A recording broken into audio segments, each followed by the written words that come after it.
행복한 교회 성도 여러분, 이 영상을 보시는 하나님 나라의 귀한 자녀 여러분, 오늘은 2021년 7월 10일 토요일입니다.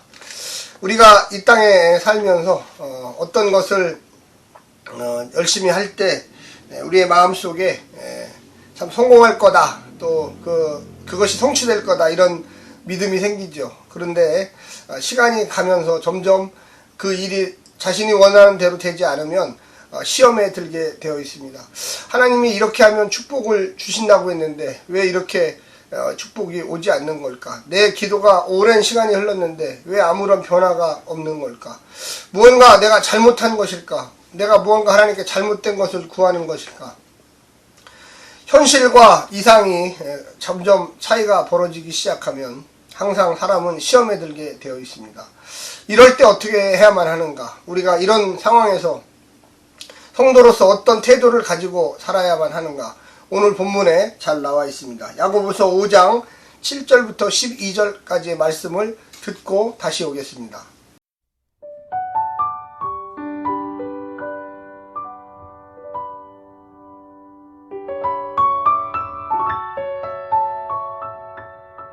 그러므로 형제들아, 주께서 강림하시기까지 길이 참으라. 보라, 농부가 땅에서 나는 귀한 열매를 바라고 길이 참아 이른 비와 늦은 비를 기다리나니 너희도 길이 참고 마음을 굳건하게 하라. 주의 강림이 가까우니라. 형제들아, 서로 원망하지 말라. 그리하여야 심판을 면하리라. 보라, 심판주가 문 밖에 서 계시니라. 형제들아, 주의 이름으로 말한 선지자들을 고난과 오래 참음의 본으로 삼으라. 보라, 인내하는 자를 우리가 복되다 하나니 너희가 욥의 인내를 들었고 주께서 주신 결말을 보았거니와 주는 가장 자비하시고 긍휼히 여기시는 이시니라.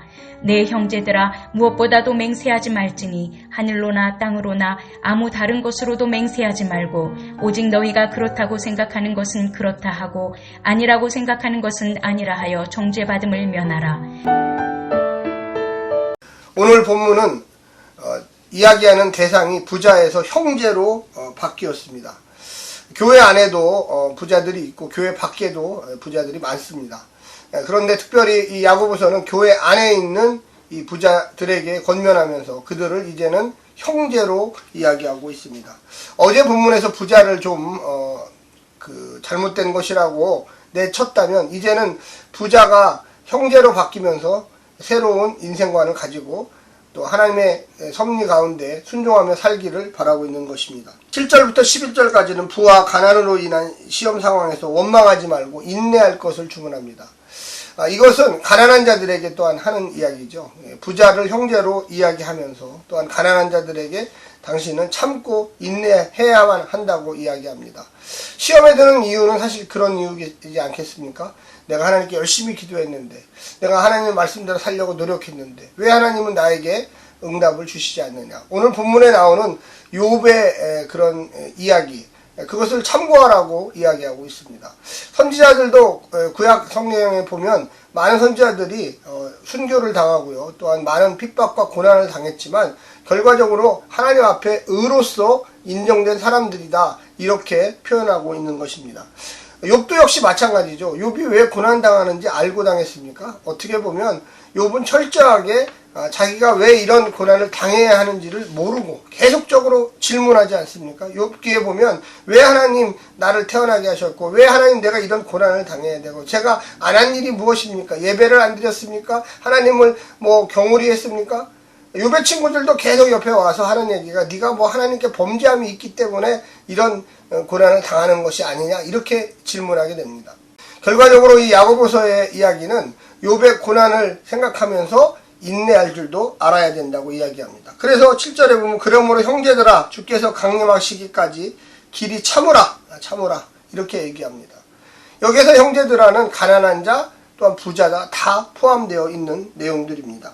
세상과 교회 안에서도 종종 일어나는 일입니다. 교회 안에서도 동일한 일들이 여러 번 벌어지고 있습니다. 고린도 교회와 야고보 교회가 이런 대표적인 이야기들을 쓰고 있는 것입니다. 부자와 가난한 자에 대한 노골적 차별이 있고 원망과 불편이 쌓입니다. 항상 가진 자와 갖지 못한 자는 같은 공간에 있으면 무언가 불편해요.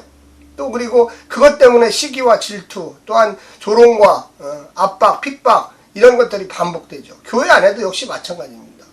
과연 교회 안에는 어떻게 평화를 이룰 수가 있을까요? 양쪽 다 인내해야 돼요. 비방하지 말아야 돼요. 제일 마지막 오늘 본문에 보면 형제를 비방하지 말라고 오늘 또 본문에 이야기하고 있습니다. 우리의 삶 속에 이렇게 보게 되면 5절부터 11절까지 보면 주님의 때를 기다립니다. 개인적 죽음과 세상 멸망 모두 두 가지죠. 우리가 일단 육신의 죽음이 끝나면 사실 종말이 끝나는 거예요. 개인적으로는. 물론 우주적인 종말이 또 있죠. 마음을 굳게 하라. 참으라는 거죠. 가난한 자 모두 또 부자 모두 서로를 원망하지 말아라. 남보다 나의 삶을 살펴보라. 그러니까 저 사람 때문에 나는 상처받았어. 저 사람 부자야. 나는 가난한 자야. 또 부자도 마찬가지예요. 부자도. 왜 저 사람들은 나를 비방하지? 내가 뭐 그 사람들을 가난하게 만들었나? 계속 부자는 가난한 자는 부자를 서로가 질시하고 원망하고 하는 그런 단계에 이르럽니다. 야고보는 이야기하기를 그거 이야기하지 마라. 너 자신을 바라봐라. 왜 남을 자꾸만 바라보냐. 남에게 왜 손가락질하냐. 그 손가락질을 4개 해라. 4개. 12절에 보면 맹세하지 말라. 삶과 사회에 대한 분명한 자세죠. 오늘날 한국 기독교인들에게 절실히 필요한 분명한 신앙관입니다. 이 맹세라는 거는요, 하나님께만 하는 거예요, 사실은. 이게 무슨 얘기냐? 하나님만 믿습니다. 나는 하나님의 법도 가운데 살겠습니다. 이런 거지. 자꾸만 세상에 나가서 하나님을 끌어들여서 맹세하지 말라는 거예요. 이 세상 모든 거는 하나님이 주관하시지 내가 주관하는 게 없어요. 내가 어떻게 될 줄 알고 세상에 나가서 맹세를 합니까? 오늘 이제 그리스도인은 하나님의 주권적 섭리를 믿고 의와 진리의 길에 서면서 고난이 와도 내가 하나님을 믿으니 하나님께서 나와 함께 동행하시리라, 그런 마음을 갖는 것입니다. 성도의 본분은 이 모든 일이 하나님의 주권 안에 있음을 고백하며 사는 것이죠. 한국 사회는 심심하면 남 탓해요. 저 사람 때문에 내가 안 됐다. 나는 저 사람 때문에 힘들다. 저 사람 때문에 상처받았다. 물론 인간이니까 죄 가운데 살면서 그런 일들이 반복됩니다. 그런데 야고보서는 그런 일 가운데도 하나님께 기도하는 마음으로 하나님을 바라보면서 그런 일들을 하면 안 된다 이야기하고 있습니다. 세상은 불의와 악행으로 얼룩져 있습니다. 그게 너무나 당연하죠. 그러니까 세상이죠. 하나님만이 온전한 세계를 만들 수 있고 하나님만이 그 일에 동참하실 수 있습니다. 아무나 할 수 있는 일이 아니죠. 내가 뭐 잘한다고 의롭게 한다고 세상이 맑아지나요? 절대 그럴 리가 없어요. 그렇다고 해서 타락하라는 게 아니에요. 그렇다고 해서 죄를 지라는 게 아니에요. 우리는 하나님이 원하는 의와 진리의 길에 서면서 하나님 나라를 추구하면서 뚜벅뚜벅 걸어가는 거예요. 그런데 우리 주변에는 또 나로 인해서 범죄가 점점 늘어날 때가 있다는 거죠. 그래서 우리는 그것을 물리치고 아닙니다. 저는 하나님이 원하는 진리의 길을 가겠습니다. 이렇게 이야기하는 거죠. 평범한 신앙인들은 욥을 이해할 수 없어요. 그렇죠. 왜 죄를 짓지도 않았는데 그렇게 무슨 고난을 받아야 되는 이게 말이 되냐? 그런데 우리 성도들은 이해해야 돼요. 하나님의 주권이 있잖아요. 우리는 잘 몰라요. 내가 10개 착한 일 했다고 10개의 축복을 주는 게 아니에요. 제가 하나 잘못했다고 하나만 너 벌 받아라 하는 게 아니에요. 우리는 잘 알 수 없지만 내가 어쩔 때는 하나밖에 잘못한 게 없지만 10개의 벌을 받을 때도 있어요. 어쩔 때는 반대도 있죠. 내가 하나밖에 착한 일을 한 적이 없지만 10개의 축복을 받을 수 있어요. 그건 어떻게 설명할 거예요, 그럼 도대체? 우리가 기계입니까?